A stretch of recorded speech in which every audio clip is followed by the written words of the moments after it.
Are you awake? I thought I heard you get up. Yeah, I'm awake. Sorry, I just can't sleep. Are you thinking about him? Yeah, a bit. Usually get back to sleep, my love. I'm fine. No, it's okay. What else is on your mind? I don't know, it seems weird, but I had one of the most vivid dreams of my life. I saw a fox on a snowy mountain, just looking confused and worried. Those eyes, I can't get those eyes out of my head. She was running in the windy snow, looking for something. Do you think it has to do with you and what's been going on? I don't know. It was just a dream, Rachel. They're not meant to make sense. A lot's happened the past couple days, that's all. Well, if you're not going to sleep anyway, you should tell me. I want to hear. All right.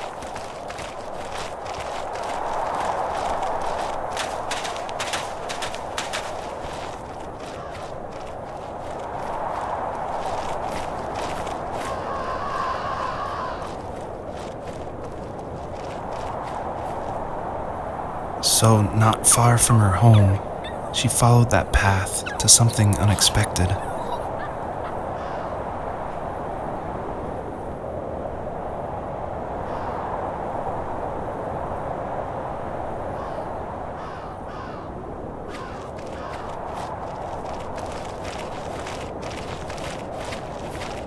She couldn't stay, though.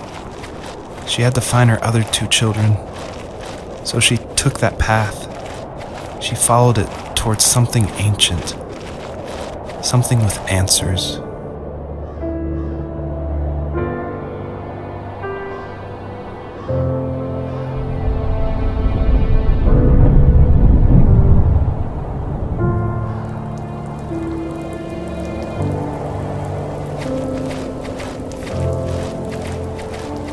The fox looked high and low, searching for any sign of her cubs. Points of light showed the way to this ancient tree. It was as if each one had a story to tell, all their own. The land was trying to tell my story, too. I felt like I was right behind her the whole time.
As a kid, did you ever do show and tell in your class? Yeah, I think I only did it once, when I was in the 4th grade. You know how my life was around then. I wanted to show my class what helped pass the time and distracted me, so I brought a dozen paper cranes I had made. I think I told everyone how badly I wanted to be a bird and fly, embarrassingly enough. Don't be embarrassed. Every kid wants to fly. For me, it was another toy from my dad, a wooden boat. I remember guarding it so carefully in my hands as I walked into class. When I sat down, a group of boys immediately made fun of it. They asked which trash can I found it in, or why an ugly log was my favorite toy. When I got up, I didn't even want to tell them my dad had carved it. I said it was a joke gift my friend had given me. Kids can be so cruel. Some of them are. I shouldn't have let them get to me, but it did. It's amazing we bounced back at all.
Do you remember what my dad did for a living?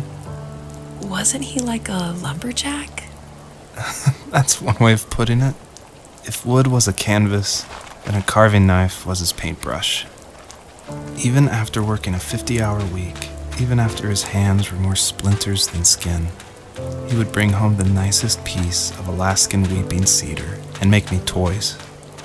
That wooden train was the first toy I can remember, and I loved it. I just knew from a young age I was going to be a lumberjack, like my father.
My teenage years were full of sketching, angst, and trouble. I wasn't popular or unpopular. Maybe just forgettable. I guess that gave me a sense of freedom, so I hung out with crazy kids, doing crazy things, even though I mostly just watched the chaos ensue. We did it all. Put fireworks in mailboxes, hide roadkill in people's garages, break windows of the barber shop in Anchorage. My dad was furious, but he was so busy working he couldn't do much to stop me from going out. I think being an adult means there's no one to stop you making hard decisions. He had to make a living, and he couldn't be in two places at once. Yeah, I realize that now. But at the time, I was sure he was more interested in growing his business than what was going on with me.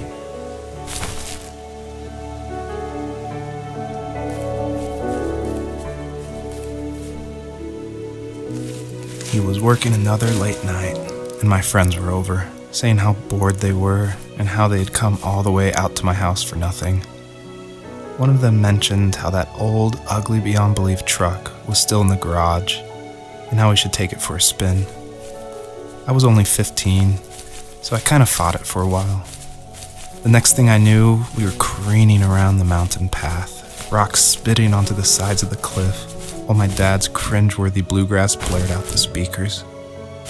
I drove while my friends were in the back of that yellow and purple truck, throwing beer bottles and trash at anything remotely interesting. Felt like I was soaring in the air with borrowed wings.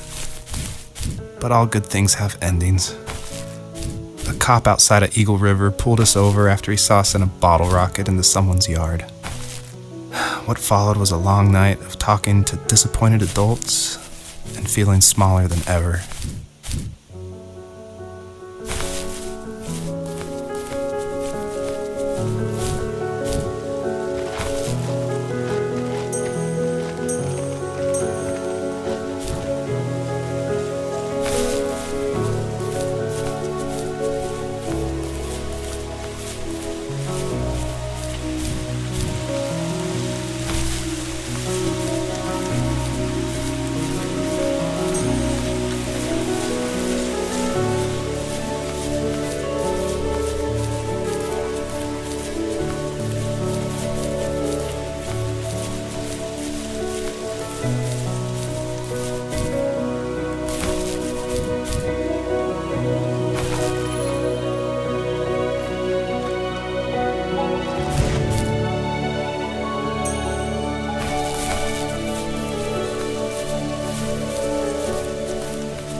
After he drove me home from the police station, I blew up at him, saying how I never wanted to be like him, how I was going to be someone and leave that hick icebox for good. He just looked forward at the road with tired eyes. I took out that bluegrass tape from the cassette deck and chucked it out the window. In my sage teenage wisdom, I thought I had proved the ultimate point, but my dad had a different idea. He slammed the brakes, slowly bowed his head while gripping the steering wheel, and finally looked at me. All he said, like it was a polite request, was, "Make this right." I sat there in silence, fuming, but I eventually got out and combed every square inch of the woods, muttering profanity after profanity. I found it 30 minutes later, near a small waterfall off the road. I went back to the truck, put the wet tape back in, and sure enough it worked. We didn't speak another word to each other the rest of the night. Wow, I knew you were a crazy teenager, but... It's hard to believe, isn't it? Surprises me too. It's like I didn't really know who that kid was back then. I bet my dad thought the same thing over and over. It's almost like he was saying, "Make this right," to himself, more than to me.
My friends would laugh about that night and talk about how crazy it was, and I laughed along, pretending it didn't bother me. But it did. I imagined my friends growing old in the bush, unable to find that thrill in those godforsaken ice fields. It's like those mountains were a literal wall, keeping me from leaving, where all I would have to look forward to are lumber yards and evening beers. I had to climb over. That was my only goal for a long time.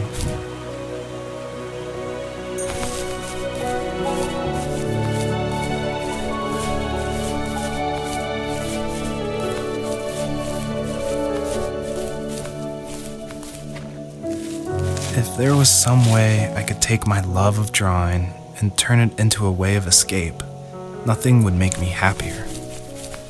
I wanted to create instead of tearing trees down. I wanted to move to the lower 48, not because I hated it there in Alaska, but I hated the idea of it. It's like all of that spite inside me had created this monster which followed me around my whole teenage years. I put so much energy into doing what others didn't expect of me. Why did I do that? There's one fact you're forgetting, though. If you didn't have that fire in you, we probably would have never met. You're absolutely right. Maybe the destination is all that matters in the end. But then why am I awake? Why am I seeing this fox go on her journey? And why can't I stop thinking about my dad?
Even at my most distant, at the times when I detested him the most, he kept reaching out. For a year straight, he asked me every week when we were going camping. I thought he was just dense. Eventually, to shut him up, I agreed. We carried out the worn lawn chairs from the garage and set up a cinder block campfire at the site we'd always used behind the house. We walked down the mountain path, talking in the warm sunshine we only got a couple months of the year. Those 3 obsidian rocks shimmered alongside the shore, almost like sparklers pressed against a dark window. I'll never forget that wet stone on my feet, or how those massive mountains looked even bigger in the lake's reflection. I felt small, but grateful. As the sun set, my dad found something I hadn't seen for a long time. The tree where I'd made my first carving when I was 6. I hadn't even carved it. My dad had helped me, but I still called it my tree. Something about seeing my name there made me open up, and we talked about everything that night in that old camouflage tent. I told him how much I loved sketching and design, and how it would be a dream to study architecture in Seattle. I told him how I didn't get along with my friends much anymore, but that I didn't mind being alone. He told me he was there for me, and he joked that if all he had to do was write my name on a tree to finally get me to talk, he would have left me carved logs with novels on them in front of my room every morning. I don't know why it took me that long to realize it, but it was then I knew how much he had sacrificed for me.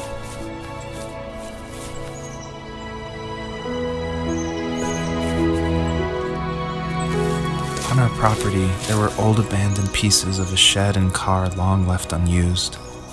I used to ask him all the time who those people were that left all this junk, and I'm sure he got so tired of hearing it that he made up some elaborate stories how a brown bear ate them and haunted the woods afterwards. What's funny is I think it made those people seem more real. Growing up thinking they were still hanging out like they couldn't say goodbye. I used to tell my friends how I could swear I saw spirits move near the water, and that always freaked them out. I guess it didn't bother me, because the way I saw it, they were normal people with old cars and sheds, just trying to figure out how to survive and be happy in the middle of nowhere. It was a cool thought that they didn't want to leave, but I was a weird kid. Well, you had good company since those ghosts like living in a place where they were brutally devoured.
My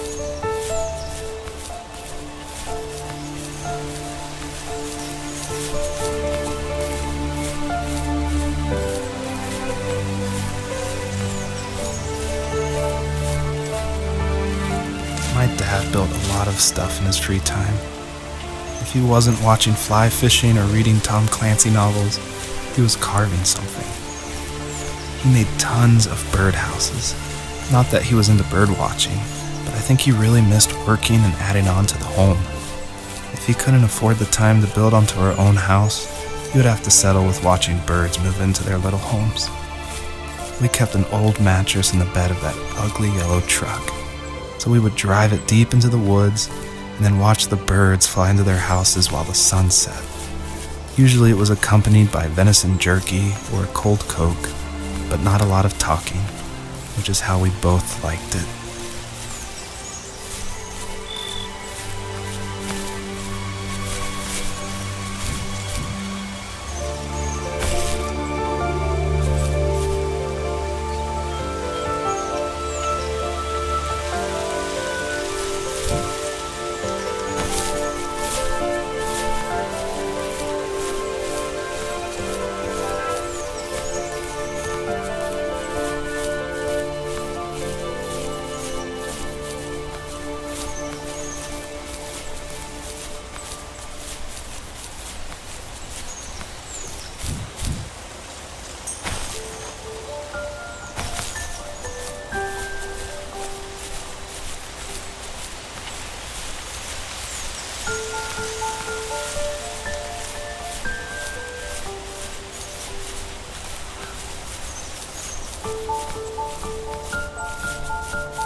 We were happiest underneath the evergreens. We decided it was time to finally map out the hundreds of acres we lived on just to pass the time during the summer. He was only free in the evenings, so I would spend the day wasting time on dial-up internet and sketching, and then we would rush into the woods, pen and map in hand, before evening fell. Sometimes, the aurora borealis would cast a cold green glow on the mountainside, and we would finish our route underneath a twilight sky. Sometimes I was lonely during those summer days, but there was comfort in the routine. A lot of teenagers aren't looking for the daily grind, though. There's nothing wrong with wanting to get out, to leave your childhood home. You wanted to progress, to make something of yourself. Yeah, you're right. That house. I'm sure it's the same as how I left it. But then why does it feel so different? I doubt you're the only adult to have looked back and asked that question.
Perpetrator stood nearby, unfazed, like nothing was wrong. My dad is dead, and he's never coming back, Rachel. I can tell you these stories, but I can never reminisce with him again. He can never hold a grandchild that we'll probably never be able to have. I can never talk to him again, and I'll never be able to say I'm sorry for everything.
Good night.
Joseph, you can't go to sleep feeling like this.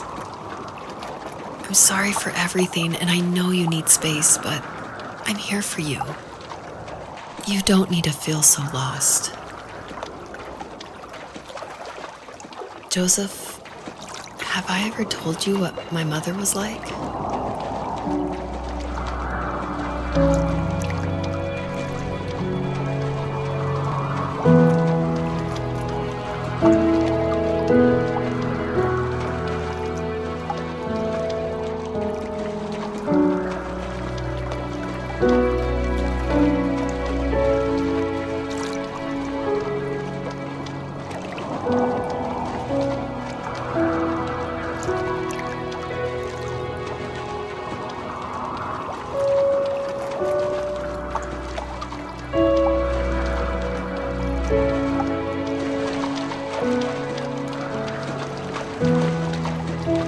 You know what it's like not to have a mom at home.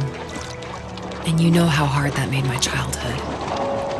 What helped me was watching the birds in the morning before the school bus came. I thought that my mother was one of those birds, and it made me want to be free like her.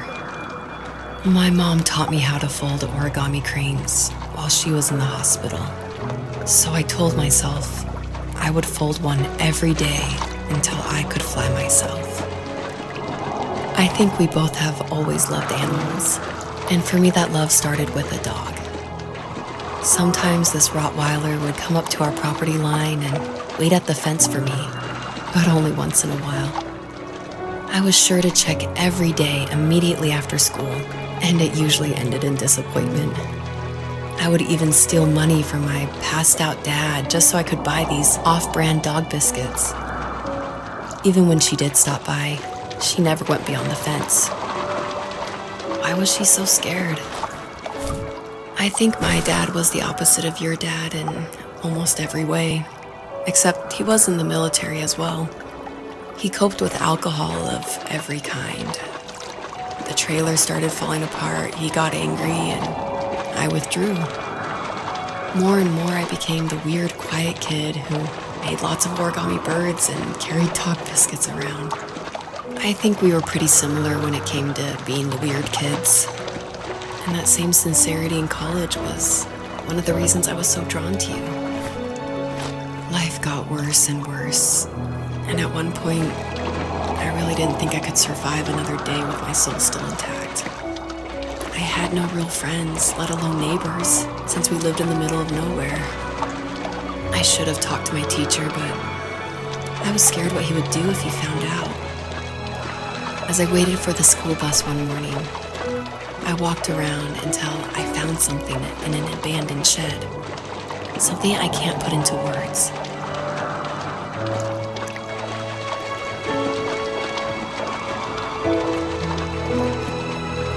I summoned courage I didn't know I had, and I broke into my dad's room and found the key to the shed where he had locked my bike. I'll never forget that feeling. The wind rushing by my ears as the sun rose over fields of wheat. I was flying for the first time. I biked as far as my legs could take me until I found a house that felt friendly and that felt like home. Those strangers helped me in so many ways. And if it wasn't for them, I wouldn't have found my foster family. And if it wasn't for my parents, I wouldn't have met you.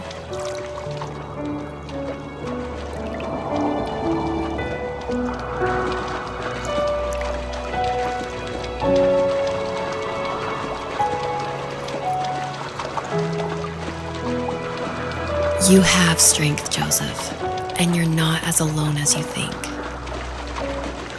It's all just so pointless, just waiting for life to happen. It's like having the home I always wanted is cursed out of my reach. The thought of being a parent myself, how could I do that when I couldn't even be a good son? I'm sorry, I know what you're saying. I just don't know how things will work out. These quiet hours will turn into years. We'll wonder which roads passed us by. Then we'll forge a new road together. Besides, I discovered for myself that one fateful morning where any hopeful road leads to. There may be thorns and mist, but it always leads to the same thing. And what's that? Family. I'm so glad that you're part of my family, Rachel. And I'm glad you're part of mine.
Fox knew her last cub would be waiting for her at the first tree. She was almost there. The rain cascaded onto the jade valley where the entrance to the tree was. Life was protected there, because that's where life began. It was now only a mother and a daughter left. Items from my life still dotted the ground as she moved closer to her destination and destiny.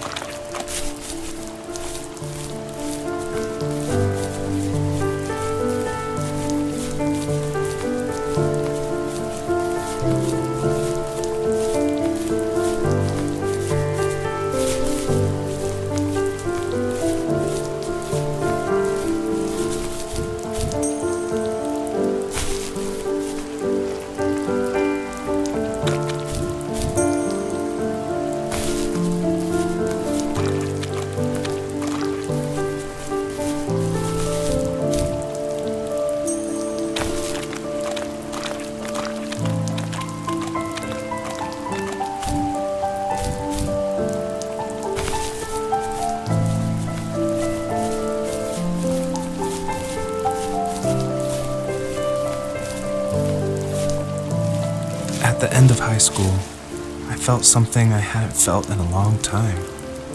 Drive.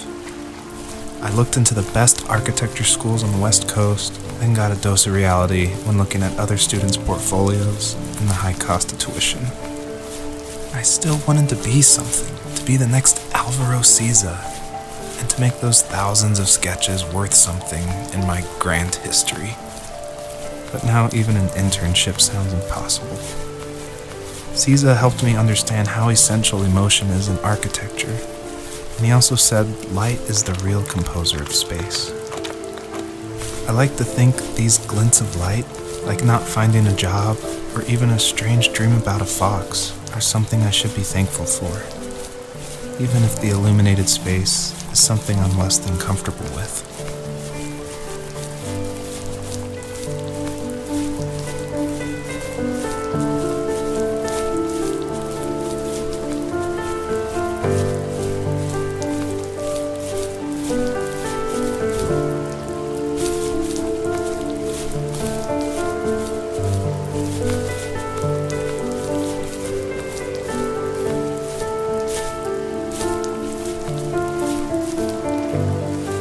My dad was super supportive with my college plans, to a point. Things were okay until this terrible accident happened. I guess a forklift flipped over due to a bad axle, and it crushed one of the workers there. My dad didn't eat for days, even though he wasn't directly involved. It devastated him. Not only did it hurt the business, but it just freaked him out. He would talk in his sleep, muttering things about firing people and saying sorry. One fateful day he approached me, said that since my school search wasn't going well, I should finally be a man and take over the family business. He said one day he was going to die, and that all of his work, sacrifice, and even that man's life would be wasted in vain. I just lost it. Teenage me just exploded at the thought.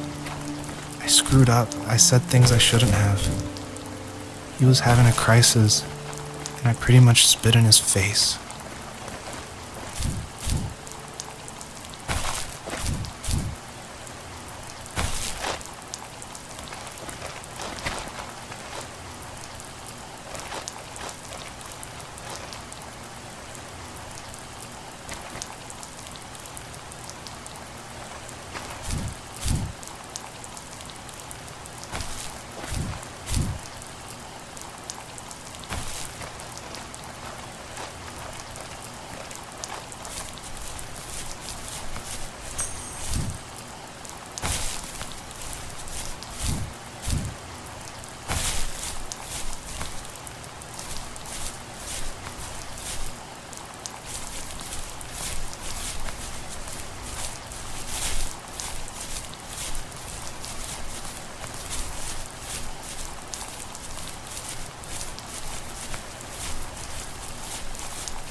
Was that the last time you talked to him? No, I called on holidays, and he would call on my birthday. I guess we acted like nothing ever happened, which was stupid. Didn't want to ask about his lumberyard, and I'm sure he didn't want to ask about my job search. I never went back and visited. I think the last conversation we had was about what movies we had seen and what exactly a best boy is in the credits. I thought he would be here so much longer.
In the distance, the first tree illuminated the wasteland. She couldn't go home anymore. She did the only thing she was capable of: moving forward. My dad died alone in the middle of the wilderness. I should have been talking to him more. I should have done a lot of things differently. If the first tree on earth brought life with it, if it taught the birds to sing and fly and showed saplings how to grow, what could it do for us?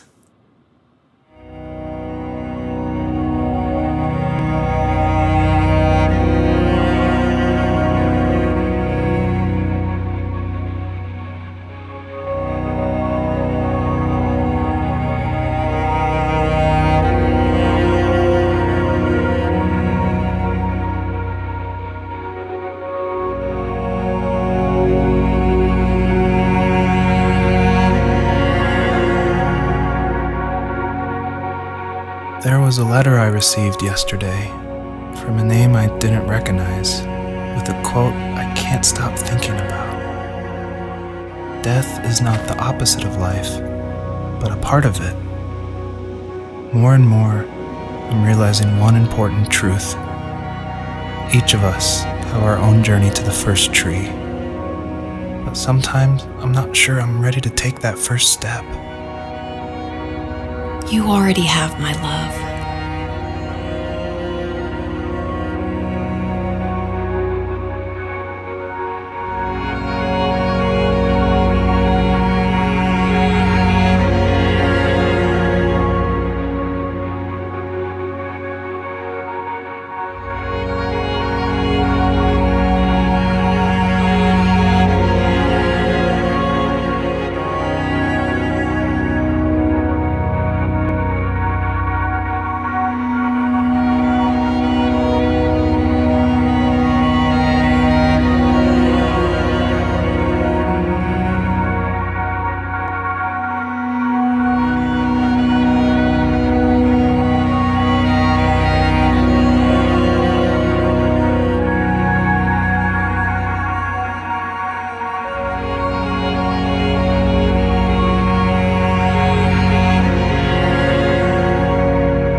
but I have no idea. It was only a dream, a distraction from tomorrow.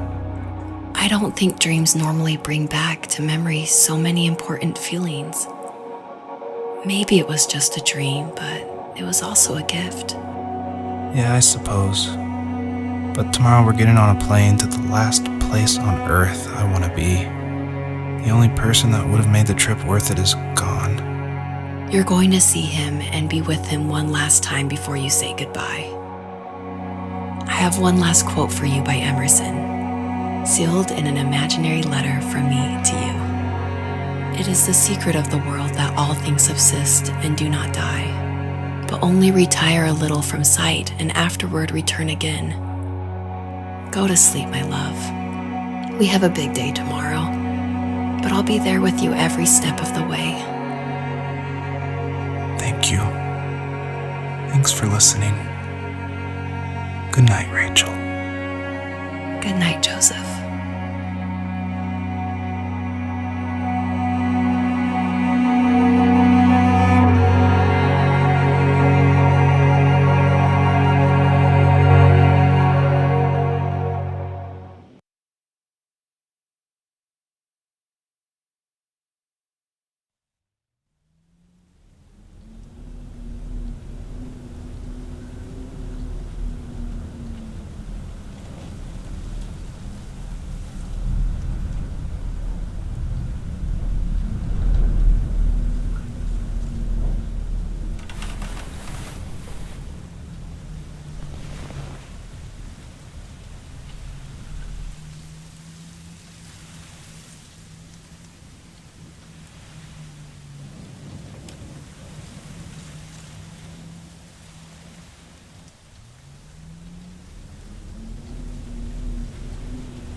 What the hell?